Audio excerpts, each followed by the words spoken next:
Imagine you have data from Grail and you want to remove the duplicate data. You can do that using the dedup command in dql.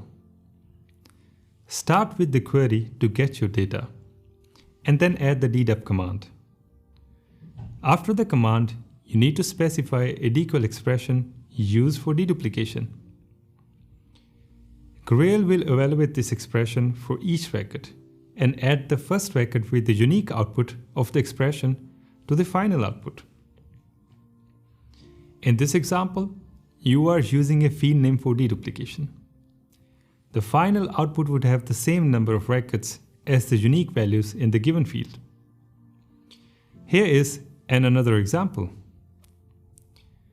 You are using the getHour function to get the hour from a timestamp field and then use it to deduplicate the content. With the given input data, you will have two unique output for the getHour function, 10 and 12. Therefore, the final output would have only two records as shown on the screen.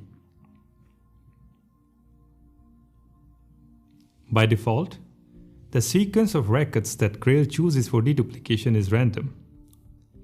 But if you have a specific use case where you want to pick a particular record out of duplicates, you can use the sort parameter.